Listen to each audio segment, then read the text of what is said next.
Hello everyone, this is Madhav Tawar, a student of IIPS JVV. First of all, I want to thank you all to be with us, be with me in the full journey of our data science with Python series. So this is the last lecture of our series, which is named as Association Rules, and it's been a wonderful journey being with you. So let's end this. Let's start. Association rules. Okay, so what is association rules? Association rules are used in data mining to find interesting relationships or patterns in large data sets, especially in transitional data. Okay, एक data mining method है जो इसकी मदद से हम relationship और patterns large data set में find करते हैं, स्पेशली ट्रांजिशन डेटा में. These rules are commonly used in market basket analysis to discover association between products and that are frequently brought together. The primary objective is to identify frequent item set and generate association rules that describe the relationship between items. Okay, तो ये rule है, common rule है, जिसकी मदद से हम market जो होता है उसका एनालिसिस करते हैं, जिसकी वजह से हम प्रोडक्ट की फ्रीक्वेंसी क्या है, कितने प्रोडक्ट्स बाय हो रहे हैं, कितने साथ में प्रोडक्ट्स बाय हो रहे हैं, वो फाइंड करते हैं, जिसकी वजह से हम फ्रीक्वेंट आइटम सेट फाइंड करते हैं और एसोसिएशन रूल्स बनाते हैं, जिसकी वजह से हमें रिलेशनशिप पता चल सकता है. Okay, an association rule is generally represented as A to B, where A is ascendant and C is the consequent. Okay? The rule means that if item A is purchased, then item B is likely to be purchased as follows. So the first topic that comes in this chapter is how to mine association rule using Python. So mine association rule in Python. In Python, association rule mining can be performed using the MLextend MLextend library, which provides an implementation of the a priori or algorithm and functions to generate association rules. Okay?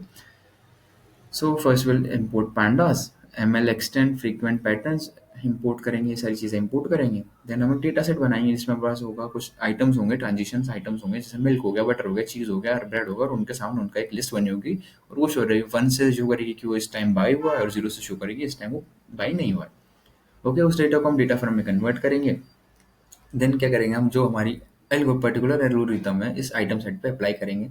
इस algorithm हम data set देंगे, minimum support देंगे जो कि 0.5%, that is 50%, और column name हम true कर देंगे कि हम इस पर्टिकुलर कॉलम को यूज़ कर रहे हैं. ओके, देन हम एसोसिएशन रूल जनरेट करेंगे. उसकी मदद कैसे करेंगे, एक रूल नाम का वेरिएबल बनाएंगे, उसमें हम एसोसिएशन रूल को कॉल करके जो वैल्यू आएगी उसको स्टोर करा लेंगे. देन हम इस चीज़ों को प्रिंट करा देंगे प्रिंट फंक्शन की मदद से.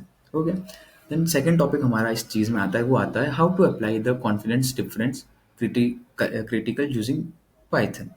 Okay, so the confident different criterion is a technique used to filter association rule based on the difference in confidence between two rules. It compares the confidence of two association rules, especially for a given attendant attendant. Okay, तो what it means. Okay, तो एक technique है जो कि filter association rules based है. Okay, इसकी मदद से हम दो रूल्स के बीच में कॉन्फिडेंस लेवल मैच करते हैं, डिफरेंस करते हैं. ठीक है, it compares the difference of two association rule. दो एसोसिएशन रूल्स का कॉन्फिडेंस लेवल होता है इसके पास, और उन दोनों को हम कंपेयर करते हैं.